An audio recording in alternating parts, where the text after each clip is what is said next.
जय गुरु। आगे और सुंदर सुंदर वीडियो पाने के लिए चैनल को सब्सक्राइब और बेल आइकन प्रेस करना ना भूलें। जय गुरु। परम प्रेममय श्री श्री ठाकुर मोर, जगत जननी श्री श्री लक्ष्मी माँ, परम पूज्यपाद श्री श्री बरदा, परम पूज्यपाद श्री श्री दादा, आजिर वर्ष आचार्य देव, सभी का चरण में मेरा अनंत कोटि प्रणाम। उपस्थित मेरा अध्यक्ष देवता, ऋतिक देवता, कर्मी मंडली, गुरु भ्राता, मातृमंडली, छोटे छोटे बच्चे, सभी को मेरा आंतरिक राम जय गुरु।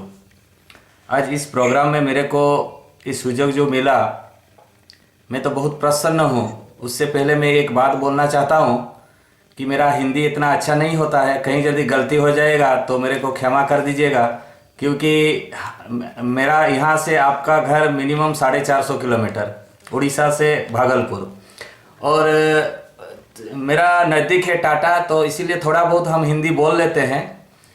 तो इसीलिए पहले से ही हम क्षमा प्रार्थी है कि मेरा यदि हिंदी में कहीं गलती हो जाएगा तो मेरे को क्षमा कर दीजिएगा।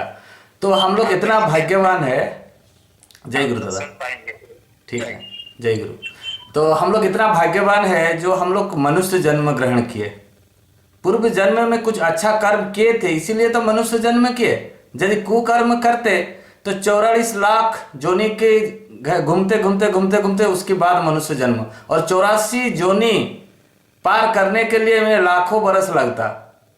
तो ये मनुष्य जन्म हम लोग को जो मिला है, इसको यदि हम सदुपयोग नहीं करेंगे, जो स्वयं प्रभु जो विधि विधान दिए हुए हैं उनको हम यदि नहीं पालन करेंगे, तो ये मनुष्य जन्म और मिलेगा क्या? ये सबसे बड़ा क्वेश्चन है सबका अंदर में, वो होना भी चाहिए। तत्धिक पुण्य किए थे, इसीलिए तो हम पुरुषोत्तम का दीक्षा में दीक्षित हुए। उससे तत्धिक पुण्य किए थे, तब जाकर हम लोग आचार्य देव का सानिध्य लाभ किए, और तत्धिक पुण्य किए थे इसीलिए उनका काम में ब्रोती है। तब हम कितना पुण्य किए थे, तब जाकर हम लोग का पुरुषोत्तम का सानिध्य लाभ हुआ। इतना सारे आदमी है, कहीं वो लोग तो दीक्षा नहीं लेते हैं, वो लोग तो पुरुषोत्तम का सानिध्य लाभ उनको नहीं मिलता है। ये बात आप लोग सब समझ लीजिए। हम लोग कितना पुण्य किए थे, तब जाकर हमको पुरुषोत्तम का सानिध्य लाभ मिला। भारतवर्ष में बहुत गुरु है, बहुत पुरुषोत्तम है। मैं एक्चुअली 17 सदग्रंथ गीता, भागवत, पुराण से मेरा प्रूव है कि श्री ठाकुर अनुकूल चंद्र ही कलियुग का पुरुषोत्तम है। आज तो इसी के बारे में बात नहीं करना, वो बहुत लंबा सब्जेक्ट है। जो भी हो, तो दादा ने पहले जब थोड़ा सा आलोचन किया था कि हम लोग इतना पुण्य किए थे तब जाकर सानिध्य लाभ किए पुरुषोत्तम का। एक बात मेरे को याद है, 20 साल तक 2 ऋषियां, 2 मुनि जंगल में, पहाड़ों में, मंदिर में, कोई मोठों में इतना साधना किया क्यों? विष्णु को पाने के लिए। 20 साल तक विष्णु का दर्शन नहीं हुआ उन लोग को, बहुत साधना किया। एक दिन क्या हुआ, घूमते घूमते घूमते घूमते पावना हिमायतपुर पहुंच गए। पावना हिमायतपुर जब पहुंचने के बाद 2 व्हाइट कलर का धोती और पंजाबी पहनकर गुरु भाई वो घूम रहे थे। उनको पूछे, तुम लोग सेम ड्रेस पहनकर क्यों घूम रहे हो? तो वो गुरु भाई बोले, हम लोग श्री ठाकुर अनुकूल चंद्र का दीक्षित हो। तो बोले, श्री ठाकुर तुम बोल रहे हो, ठाकुर क्या है? कहने वो विष्णु का अवतार है। वो गुरु भाई दोनों बोल रहे हैं, और मुनि को, 2 ऋषि को बोल रहे हैं कि वो पुरुषोत्तम है श्री ठाकुर अनुकूल चंद्र। और ऋषि विश्वास नहीं किए। अरे हम लोग सत्य युग, द्वापर युग में विष्णु का अवतार हमने सुने हैं, मगर पुरुषोत्तम कलि युग में यहाँ कहाँ आ गए इतना गांव में? उन लोग का मन में विश्वास नहीं हुआ। तो वो गुरु भाई को बोले, ठीक है, हम आपका पुरुषोत्तम को देखने जाना है, हम लोग को ले जाओ। अब इधर बैठे हुए हैं ठाकुर पावना हिमायतपुर उनका आश्रम में। उनको तो वो तो अंतर्यामी है, उनको सब पता है। तो वो क्या किया, गुरु भाई को बोले, वो रास्ता को पूरा साफ कर वो 2 आसन यहाँ मेरे पास गिरा दो, और उनका पास में एक लोटा लाओ, पानी 2 लोटा लाकर यहाँ आसन के पास रख दो। भक्तगण खड़े थे, शायद सोच रहे हैं कोई विशिष्ट आदमी आने वाला है, इसीलिए ठाकुर यहाँ आसन गिराने के लिए बोल रहे हैं, पानी लाने के लिए बोल रहे हैं। क्योंकि रोज तो होता है लीला आश्रम में, पावना हिमायतपुर में रोज ही लीला होता है, तो सबको पता है आज कुछ ना कुछ होने वाला है। तो 2 बज गया, दिन का 2 बज गया, कोई जा नहीं रहे हैं, ठाकुर के पास बैठे ही हैं। ठाकुर बोल रहे हैं, तुम लोग खाना खाने के लिए जाओ अंधा बाजार। कह रहे नहीं ठाकुर, हम यहाँ बैठेंगे आपके सानिध्य में। कुछ देर के बाद 2 ऋषि त्रिशूल पकड़कर, जोटा जाटी है उनका शरीर में, गेरुआ वस्त्र पहने हुए हैं और पूरा स्पीड से आश्रम के अंदर घुस आ रहे हैं। तो आश्रमवासी उनको सम्मान के साथ ठाकुर के पास लाए, वहां बैठने के लिए बोले। बैठने के बाद तो बोले ठाकुर कहाँ है आपका, पुरुषोत्तम कहाँ है? उनका, वो तो ऋषि है ना, उन लोग क्रोध में बोल रहे हैं, उनका आपका ठाकुर कहाँ है? आप लोग जो बोल रहे हैं पुरुषोत्तम पुरुषोत्तम, वो कहाँ है? और उसी समय ठाकुर जी क्या के, उनका खाने का टाइम था, प्रसाद का टाइम था, वो प्रसाद खाने के बाद वो धीरे धीरे आ रहे हैं निकल कर। जब आ रहे हैं, वो जो ऋषि दोनों वहां बैठे थे वो उठ कर देख रहे हैं, जे उनका शरीर में तो कुछ नहीं है और उनको भगवान भगवान बोल रहे हैं, वो भगवान आ रहे हैं, पुरुषोत्तम आ रहे हैं, उनका तो शरीर में शर्ट पैंट कुछ भी नहीं है, खाली लुंगी एक तो पहन कर आ रहे हैं, इसको क्या भगवान है? उनका मन में नेगेटिव सेंस आ रहा है। तो ठाकुर जितना निकट निकट आ रहे हैं, उनका मन भाव चेंज होते जा रहा है। दो ऋषि का जो जब निकट निकट आते हैं, तो आने के बाद देखें कि उनका हाथ में शंख चक्र गदा पद्म, विष्णु का अवतार दिखाई दिया उन दोनों ऋषि को। वो आश्चर्य हो गए, बोले इतना दिन तक 20 साल तक हम जंगल में तपस्या किया, पहाड़ों में तपस्या किया और हमने जो आश्रम में बैठकर तपस्या किया, आज तक दर्शन नहीं मिला।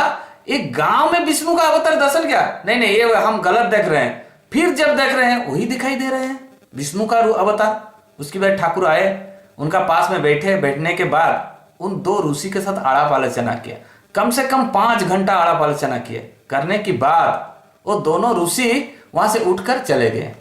जाने के बाद भक्तगण पूछ रहे हैं, प्रभु ये दोनों ऋषि आपको दर्शन करने आए थे, दर्शन भी कर लिए, करने के बाद वो दीक्षा नहीं लिए, चले गए। ठाकुर उसी समय बोले, ये इस जन्म में नहीं और 7 जन्म के बाद मेरा सानिध्य लाभ उनको मिलेगा। तो आप सोच लीजिए ना, हम लोग कितना भाग्यवान है। ऋतिक दादा हम लोग का घर आए, हम लोग को दीक्षा दिए, हम लोग इतना इजी में उनको मिल गए। और उनका महत्व हम यदि नहीं समझेंगे तो ये जन्म क्या, कितना जन्म हम लोग को उनका सानिध्य लाभ करने के लिए जन्म लेना पड़ेगा, कुछ समझ में नहीं आएगा हम लोग को। तो ये बात समझ लीजिए, हम लोग बहुत भाग्यवान है जो इस जन्म में पुरुषोत्तम का दीक्षा हम लोग को मिला है। और पुरुषोत्तम ओनली विष्णु है और विष्णु का ही दीक्षा होता है। बहुत सारे गुरु होते हैं, बहुत सारे मार्केट में बहुत सारे साधु संत होते हैं, दीक्षा दे देते हैं, हम उसी गुरु का भक्त हैं। कोई बोलता है हम उसी गुरु का भक्त हैं। हम लोग शास्त्र के बात में बोलना चाहता हूं। शास्त्र के बात क्यों बोलना चाहता हूं? ठाकुर का टाइम में भी शास्त्र के बात बोलने का भी नियम है। नियम क्या है? एक दिन केष्टदा का बेटा जो पंडित दा है पूछ रहे हैं, ठाकुर तो कंप्लीट है, तो हम लोग क्योंकि वेद वेदांत और पहले अवतार जो है विष्णु का या राम का क्यों उदाहरण लेते हैं? तो केष्टोदा बोल रहे हैं, उनका बेटा जो पंडित दा है, तो पंडित दा बोल रहे हैं कि तुम एक काम करो, बैद्यनाथ धाम में एक टावर है ना, जहां घड़ी लगा हुआ है, वॉच है, वहीं पर जाओ, उसको सेट कर देखो घड़ी को, और कुछ देर के बाद तुम 15 फुट पीछे आ जाओ। पीछे आने के बाद देखो वो घड़ी को क्या दिखाई दे रहा है, मेरे को आकर बोलो। पंडित दा गए बाबा धाम जाकर घड़ी का सामने खड़ा हो गया सट कर, तो घड़ी का कुछ भी नहीं दिखाई दे रहा है, मिनट घंटा कुछ भी नहीं दिखाई दे रहा है। 15 फुट पीछे जब चले आए तो वो सब क्लियर दिखाई दे रहा है, घंटा मिनट अक्षर सब डिजिट सब दिखाई दे रहा है। उसके बाद आकर केष्टोदा को वही बात बोले, उनका पापा थे, पंडित दा का पापा केष्टोदा थे, केष्टोदा को बोले जे जब मैं निकट था तो उनको दिखाई नहीं दे रहा है, जब मैं पीछे 15 फुट पीछे आ गया तो मेरे को वो क्लियर दिखाई दिए। तो इसीलिए वो बोले जे पूर्व अवतार को, शिशि ठाकुर अनुकूल चंद का पूर्व अवतार को हम लोग को डिस्कस करना चाहिए, नहीं तो ये जो हम निकट में है ना, ठाकुर का निकट में है, हमको समझ में नहीं आता है। तो वही बात है, मैं एक बात बोल रहा हूं, जो बात हम बोल रहे थे कि विष्णु ही गुरु है, विष्णु ही पुरुषोत्तम है, उन्हीं का दीक्षा लिया जाता है और किसी का नहीं। इसका एक प्रमाण है गीता में। युद्ध चल रहा था तो स्वयं श्री कृष्ण ने अर्जुन को समझाया, जे ये तो भीष्म है, तुमको मारना पड़ेगा, ये द्रोणाचार्य है, तुमको मारना पड़ेगा। तो अर्जुन ने बोला कि द्रोणाचार्य तो मेरा गुरु है, उनको क्यों मैं हत्या करूंगा, उसको क्यों मारूंगा, मैं नहीं मारूंगा। भीष्म तो मेरा पितामह है, उनको हम नहीं मारूंगा। तो श्री कृष्ण डिटेल बताए उनके बारे में। जब डिटेल समझा रहे थे, अर्जुन का समझ में नहीं आता है। जितना भी समझाते थे स्वयं प्रभु, अर्जुन का समझ में ही नहीं आता है। तो अर्जुन ने, ये श्री कृष्ण ने बोला, अर्जुन तुम एक काम करो, तुम जाओ और गुरु का ग्रहण करो, गुरु ग्रहण करो, तब जाकर तुमको सद्बुद्धि आएगा। जब तक तुम गुरु ग्रहण नहीं करोगे तब तक तुम्हारा सद्ज्ञान नहीं आएगा। तुम समझ में, तुम्हारा ये जो मैं जो बोल रहा हूं वो समझ में नहीं आएगा। तो अर्जुन ने बोला, आप तो प्रभु है स्वयं, आप मेरे को दीक्षा दे दीजिए। तो स्वयं श्री कृष्ण ने बोला कि मैं दीक्षा नहीं देता हूं। तो बोला, कौन सा आदमी से मैं दीक्षा लूंगा या कहां पर दीक्षा लूंगा, वो तो मेरे को एड्रेस बता दीजिए। तो स्वयं श्री कृष्ण अर्जुन को बोला, तुम सुबह उठकर जिसका मुख दर्शन पहले देखोगे वही तुम्हारा गुरु होगा, तुम उसी से दीक्षा ले लेना। तो अर्जुन ने बोला, तो ठीक है। तो सुबह वो नहा धोकर जो शिविर से निकल कर आ रहे थे, तो देखा कि एक मुची जूता सिलाई कर रहा है, पालिश कर रहा है, जूता पालिश कर रहा है, उसी का दर्शन हो गया। तो अर्जुन का मन में शंका आया, ये तो जूता पालिश कर रहा है, और श्री कृष्ण स्वयं प्रभु ने बोला जिसका मुख दर्शन पहले करोगे उन्हीं से दीक्षा लेना है तुमको, और ये तो मुची है, ये तो नीच जात का है, और मैं तो राज घर का लड़का हूं, मैं क्या ये मुची से दीक्षा लूंगा, इससे ज्ञान ग्रहण करूंगा ये मुची से। उनका मन में थोड़ा नेगेटिव भाव आ गया। तो उसी समय याद आया जो स्वयं प्रभु बोले थे, जो जिसका दर्शन पहले होगा वो तुम्हारा गुरु होगा। तो अर्जुन ने क्या किया, और मुची को उठाकर शिविर में लेकर रख दिया और उसको बंद कर दिया। बंद करने के बाद स्वयं प्रभु को बुलाने के लिए चला गया अर्जुन। जाकर अर्जुन स्वयं प्रभु को बुलाकर अर्जुन लेकर आया शिविर। जब शिविर आने के बाद वो दरवाजा खुल रहे हैं अर्जुन, तो देख रहे हैं स्वयं प्रभु शिव बैठे हुए हैं। वो आश्चर्य हो गया अर्जुन, बोले हम तो मुची का अंदर रख कर गए थे और ये तो शिव है। उनको प्रणाम किए और विष्णु बोला दीक्षा ले लो। और शिव ने क्या मंत्र दिया, ओम विष्णुवाय नमः। स्वयं शिव ने विष्णु का मंत्र दिया। किसको दिया, अर्जुन को। तो गुरु कौन है, स्वयं विष्णु। दीक्षादाता कौन है, स्वयं शिव। तो इसीलिए तो ऋतिक लोग को हम बोलते हैं जे शिव सदृश है, और जुग जुग ये प्रमाणित है विष्णु ही गुरु हैं और कोई नहीं। तो हम लोग कितना भाग्यवान है जे हम विष्णु को, हम लोग को सानिध्य लाभ मिला, विष्णु का सानिध्य लाभ मिला। और विष्णु भक्त दुख कष्ट भी मिलता है विष्णु भक्त को, वो भी प्रमाणित है। हम लोग क्या उनको साधना करेंगे, हम लोग का मुख्य उद्देश्य क्या है, उनको पाने का। और हम लोग क्या सोचते हैं, जे मेरा परिवार का कोई यदि वृद्ध आदमी बीमार में है, प्रभु को हम हाथ जोड़कर बोलते हैं प्रभु मेरे यदि पिता का शरीर ठीक कर दीजिएगा, मैं एक सत्संग दूंगा। और जरा हमारा लड़का यदि मैट्रिक में फर्स्ट क्लास हो जाएगा तो हम सत्संग दे दूंगा। हम लोग को यही इच्छा है, मेरा यदि एक घर हो जाएगा तो मैं प्रतिष्ठा का दिन एक सत्संग दे दूंगा। हम लोग को इच्छा क्या है, मांगने का लोभ है हम लोग का पास। और उनका पाने के लिए जो हरि भक्त है वो दुख कष्ट मिलता ही है। क्यों मिलता है दुख कष्ट, पूर्व जन्म का कर्मफल इस जन्म में खंडन होगा, क्योंकि हम लोग साधना कर रहे हैं खंडन के लिए, और इस जन्म का कर्मफल भी खंडन होगा। तब जाकर अगले जन्म पूर्ण रूप में हम लोग जन्म होंगे। इसका प्रमाण एक वही पुराण के शास्त्र के बात बोलना चाहता हूं। एक दिन नारद यही क्वेश्चन विष्णु को पूछे थे, जे प्रभु आपका भक्त बहुत दुख कष्ट में है, आपको पकड़ कर क्या फायदा है, आप लोग का भजन करते हैं, जप करते हैं, तब भी उनका दुख नहीं जाता है। तो विष्णु नारद को बोले, जे तुम दो आदमी का नाम लिखकर मेरे को लाओ जो मेरे भक्त कष्ट पा रहे हैं इस धरावक्ष में। तो वो क्या किए, गए नारद पृथ्वी में आ गए, धरावक्ष में आ गए। धरावक्ष में आने के बाद वो क्या किए, एक जंगल में बैठे हुए हैं नारद। बैठने के बाद देख रहे हैं एक चोर क्या किया, वो चोरी करने रात 12 बजे आ गया एक जमींदार का घर, उसका घर में घुसकर चोरी किया। बहुत धन संपत्ति सुना, ये सब चोरी कर कर ला रहा था, रास्ता में जब जा रहा है चोरी कर कर, देखा एक गाय एक खाई में गिर गया है। तो सोचा कि ये यदि गाय को मैं उठाने जाऊंगा तो आदमी लोग उठ जाएंगे, गाय का तो आवाज करेगा जरूर। तो इसीलिए क्या किया, वो गाय के पीठ में मारकर चला गया। जाने के बाद कुछ दूर जाने के बाद देखा एक सोने का थैला मिल गया उसको। थैला मिल गया, वो खुश से और खुश हो गया। कल सर मैं तो गौ माता को मार कर आया, उसके बाद भी मेरे को सोने का थैला मिल गया। खुशी खुशी से चला गया घर। वो नारद बैठकर देख रहे हैं, सर जो चोर चोरी किया, गौ माता को पीठ पर मार कर चला गया, उसके बाद भी वो सोना मिला।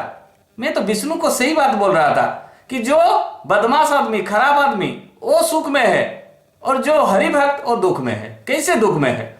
ऐसे रात हो गया, सुबह हो गया। सुबह होने के बाद नारद वही पेड़ के नीचे बैठे हुए हैं, देख रहे हैं एक साधु, एक सन्यासी हरि नाम जपते जपते आ रहे हैं। आते के टाइम में देख रहे हैं एक गाय वो गर्त में गिरा हुआ है। वही गाय जो रात से गिरा हुआ था सुबह तक, वही गाय को क्या किए, वो गांव वाले को बुलाकर वो गाय को उद्धार किए। उद्धार करने के बाद उनको नहा दिए, नहाने के बाद घास दे दिए खाने के लिए। उसके बाद गए रिवर, नदी में नहाने के लिए। नहाने के टाइम में हरि नाम जपते जपते आ रहे हैं ऋषि। आने के समय में वही गर्त में, वही खाई में वो ऋषि गिर गया। गिरने के बाद उनका घाव हो गया। जब घाव हो गया, गांव वाले को उठाकर एक वैद्य के पास ले गए। 7 दिन तक ट्रीटमेंट हुआ, उसके बाद वो चलने का लायक हो गए। वो नारद सब देख रहे हैं। 7 दिन के बाद नारद विष्णु के पास गए। विष्णु के पास जाने के बाद बोले, जब प्रभु आपको हम बोले थे जो हरि भक्त ना बहुत दुख कष्ट मिलता है, हम प्रमाण लेकर आए हैं। एक चोर चोरी किया, गौ माता को पीठ में मार कर गया, तब भी उसको सोने मिला।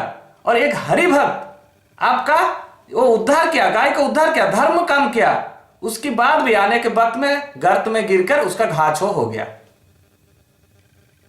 तो स्वयं प्रभु विष्णु ने बोला, ठीक है तुम चित्रगुप्त और जमों को बुलाओ, उसका कुंडली निकालो वो दोनों का। जब कुंडली निकलने के बाद चित्रगुप्त पढ़ रहे हैं, जे जो चोर है यदि वो धर्म की पथ में जाता तो ये राज्य का राजा होता। नारद आश्चर्य हो गए, अरे बाप रे, ये यदि धर्म पथ में जाता ये तो राजा होता, अच्छा चोरी कर रहा है। और ऋषि का जब बोले, ऋषि का देखिए क्या है उसका कुंडली में। तो ऋषि का जब देख रहे हैं कि ये 7 दिन पहले मर चुका है ऑलरेडी। नारद आश्चर्य हो गए, बोले प्रभु ये तो जीवित है। वही तो बात है, जब धर्म पथ में जाएगा उसका रिष्ट खंडन होगा, कष्ट मिलेगा, मगर उसका कष्ट तो मिलेगा हरिभक्त का, मगर उसका रिष्ट खंडन होगा। विष्णु का ये बात उनको बहुत अच्छा लगा। जो हरिभक्त है पूर्व जन्म का रिष्ट खंडन हो रहा है और इसी जन्म का भी रिष्ट खंडन हो रहा है। और हम लोग क्या कर रहे हैं, रिष्ट, हम उनको सेवा शुश्रूषा भालोबासा ये हम नहीं कर रहे हैं भगवान को। हम क्या रहे, मांग रहे हैं। यदि मेरा पिता का शरीर खराब है, यदि वो मर जाएंगे तो हम सत्संग नहीं देंगे क्या? यदि मेरा लड़का को मानसिक किए हैं मैट्रिक में फर्स्ट क्लास आएगा तो सत्संग देंगे, यदि फेल हो जाएगा तो सत्संग नहीं देंगे। मेरा यदि बिजनेस में उन्नति नहीं होगा तो हम उसको पूजा नहीं करेंगे, छोड़ देंगे भगवान को। ऐसे एक भक्त का बात बोलेंगे, खलील रहमान का घर कुष्टिया, और वो ठाकुर का सानिध्य लाभ में हर वक्त आते हैं और ठाकुर का बहुत भक्त है, परम भक्त। एक दिन प्रफुल्लदा, गकुल मंडल और खलील रहमान तीनों ठाकुर के पास खड़े हैं। खड़े होने का टाइम में प्रफुल्लदा बोल रहे हैं खलील रहमान को, खलील तुम्हारा जीवन में बहुत दुख कष्ट है और तुम ठाकुर को क्यों नहीं बोलते हो, तुम्हारा कष्ट का बारे में ठाकुर को क्यों नहीं बोलते हो? यहाँ तो जितना भी आदमी आते हैं ठाकुर के पास सब तो मांगते हैं और ठाकुर उनको आशीर्वाद कर देते हैं, उनका सब मंगल हो जाता है। कितना आदमी जो दीक्षा लिए हुए हैं वो भी आते हैं, जो दीक्षा नहीं लिए हुए हैं वो भी ठाकुर जी के पास आते हैं समाधान के लिए, और सबका समाधान ठाकुर जी इतना इजी दे देते हैं, इजी में कर देते हैं कि तुम तो देख रहे हो, रोज देख रहे हो कितना आदमी आते हैं ठाकुर के पास। तुम बोलो, ठाकुर को बोलो तुम्हारा दुख दूर हो जाएगा। खलील रहमान उसी टाइम बोले, प्रफुल्लदा मेरा पूर्व जन्म का कष्ट फल इस जन्म में भोग रहा हूं, मैं जानता हूं ठाकुर का मेरा यदि दुख कष्ट के बारे में मैं बताऊंगा तो ठाकुर हरण कर लेंगे, मगर ठाकुर तो कष्ट पाएंगे। मेरा दुख जो हरण करेंगे ठाकुर कष्ट पाएंगे। तो मेरा जो पूर्व जन्म का कर्म फल है मैं अभी भोग रहा हूं, एक ना एक दिन ठाकुर जी का आशीर्वाद से मेरा जीवन सुखमय होगा और मैं उनका साधना करना चाहता हूं, मांगना नहीं चाहता हूं। जो विधि विधान दिए हुए हैं ठाकुर जी उनका मैं पालन करूंगा। यही बात बोल दिए प्रफुल्लदा को। प्रफुल्लदा आश्चर्य हो गए। ऐसे भी भक्त हैं जो ठाकुर का साधना करना चाहते हैं, मांगना नहीं चाहते हैं। कुछ दिन ठाकुर जी का पास सानिध्य लाभ करने के बाद गकुल मंडल, प्रफुल्लदा और खलील रहमान तीनों घर चले गए। गकुल मंडल और खलील रहमान का घर है कुष्टिया। मिनिमम पाबना से 2 घंटा का रास्ता है कुष्टिया, और कुष्टिया है शिशि ठाकुर का लीला क्षेत्र। कुष्टिया में भी बहुत लीला किए हैं ठाकुर जी। तो जाने के बाद 2 महीना इसे गड़ गया, बीत गया। 2 महीना बीतने के बाद एक दिन गकुल मंडल बोले कुष्टिया में सब आदमी को, सब गुरु भाई को, जब मैं पावना हिमायतपुर शिशि ठाकुर का दर्शन करने जाना है और यदि कोई देना चाहता है कुछ भी ठाकुर जी के लिए तो आप मेरे को दे दीजिए, मैं ठाकुर जी को दे दूंगा। वही बात बोल दिए, गांव में सबको बोल दिए। तो जिसका बाड़ी बगीचा में जो जो हुआ था, सब्जी या फल जो हुआ था, सब लाकर गकुल मंडल को दे दिए। और खलील रहमान एक खुद का हाथ में तैयार किया हुआ एक चादर ला कर दिए गकुल मंडल को। और गकुल मंडल वो चादर का देख रहे हैं, कहले इतना निम्नतर चादर है और ये चादर क्या ठाकुर ग्रहण करेंगे? नहीं, ये तो चादर ग्रहण नहीं करेंगे ठाकुर जी। तभी कुछ नहीं बोले, वो चादर लेकर भी आगे हिमायतपुर पावना शिशि ठाकुर के पास। जब शिशि ठाकुर के पास पावना हिमायतपुर आए तो देख रहे हैं कि बहुत सारे आदमी ठाकुर के पास में बैठे हुए हैं और ठाकुर का पास में इतना सुंदर सुंदर चीज गिरा हुआ है, उसको लज्जित लगा चादर देने के लिए। वो पहले चले गए आंदा बाजार। आंदा बाजार में जो सब्जी गांव से लाए थे, जो कुष्टिया से, तो वो सब आंदा बाजार में दे दिए। आकर ठाकुर को प्रणाम किया। जब प्रणाम किए ठाकुर को, ठाकुर बोल रहे हैं, अरे गकुल, अरे कुष्टिया में सब कुशल मंगल है? तो ठाकुर आपके दया में सब कुशल मंगल है। तुमको एक काम करो, आंदा बाजार खाना जाओ। खाने के बाद तुम आना मेरे पास, आकर मेरे पास बैठना, आलाप आलोचना करेंगे। गकुल मंडल उठकर चले गए। जब 2-3 पाद इसे गए, उसके बाद शिशि ठाकुर फिर से बुला रहे हैं, ए गकुल सुनो सुनो सुनो, एखाने आसो। जब ठाकुर बुलाए तब गकुल मंडल रिटर्न आ गया, आकर बैठे। बैठने के बाद, अरे तुम क्या लाए तो, क्या लाया है? नहीं ठाकुर जी सब्जी लाए थे, वो आंदा बाजार में दे दिए। गकुल मंडल बोल रहे हैं, हाँ ठीक है, तुम जाओ आंदा बाजार, खाना खाने के बाद मेरे पास आना, बैठना, हम आलाप आलोचना करेंगे। फिर उठकर गकुल मंडल चले गए। कुछ दूर जाने के बाद फिर पुकार रहे हैं ठाकुर। गकुल मंडल के अंदर में आशंका आ गया, ठाकुर तो अंतर्जामी है, शायद उनको पता चल गया क्या जे मेरे पास एक चादर है खलील रहमान का। उनका आंखों से थोड़ा सा आंसू आने लगा। जब थोड़ा सा आंसू आने लगा, वो मन में उनका देह शरीर में सिहरण सृष्टि हो गया। फिर लौट कर आए, ठाकुर जी के सामने रोने लगे। जब ठाकुर जी का सामने रोने लगे तो ठाकुर बोल रहे हैं, अरे गकुल तुम क्यों रो रहे हो? नहीं ठाकुर, एक खलील एक चादर दिया था मेरे को आपको देने के लिए, मगर जब यहाँ आया तब देखा था इतना सुंदर सुंदर चादर आपके पास गिरा हुआ है, बहुत भक्तगण आपको दिए हुए हैं, और ये चादर ये बहुत निम्नतर चादर है, आपको देने के लिए मेरे को इच्छा नहीं है। ठाकुर पूरा खड़ा हो गए। खड़ा होने के बाद बोल रहे हैं, गकुल तुम ये चादर घर ले जाना चाहते हो और तुम खुद ये पहनोगे? दिखाओ वो चादर दिखाओ। तो गकुल मंडल वो चादर ठाकुर जी को दे दिए। जब ठाकुर जी को दे दिए चादर, तो चादर देने के बाद ठाकुर क्या किए, वो चादर को पूरा खोलकर शरीर में ढाक लिए। जब शरीर में ढाक ले, सब भक्त देख रहे हैं इतना सुंदर सुंदर चादर होते हुए भी ये निम्नतर चादर ठाकुर क्यों पहने? सबका मंदिर में वही चिंता है। और उसी दिन क्या किया, ठाकुर ने ढाक लिए। ढकने के बाद बोल रहे, इतना सुंदर चादर, इतना मुलायम चादर तुम घर ले जाना चाहते हो? बहुत गाली दिए। और गकुल मंडल पूरा जमीन में लेट कर रोने लगे, बहुत रोने लगे। रोते रोते बोल रहे हैं, ठाकुर मेरे को क्षमा कर दीजिए, ठाकुर मेरे को क्षमा कर दीजिए। और कुछ दिन के बाद देखा गया खलील रहमान का दुख कष्ट सब चला गया। और वो इनकम टैक्स डिपार्टमेंट में ये नौकरी भी किए।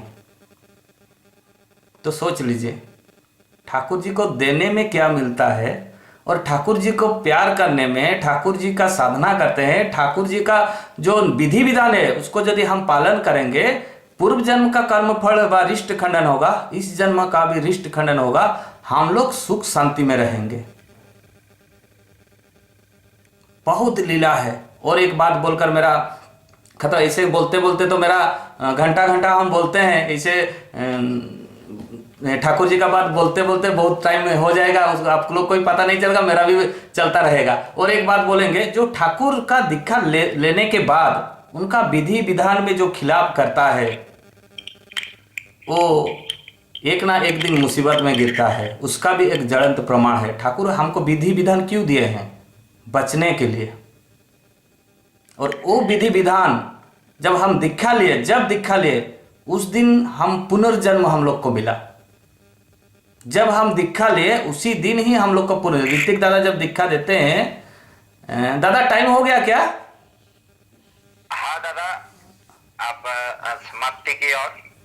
ठीक है, ये बात बोलकर हम ठीक है, तो आज यहीं पर रखते हैं। तो सबका मंगल कामना करते हैं परम पिता के निकट में, और सबका पंचमहाजीवनिष्ठ पुत हो, शांति स्वस्थ निरामय जीवन यापन करें। और कभी सुजग मिलेगा तो जरूर बोलेंगे, ऐसे बात तो बहुत सारे हैं। और मेरा हिंदी में कहीं यदि गलती हो जाएगा मेरे को क्षमा कर दीजिएगा।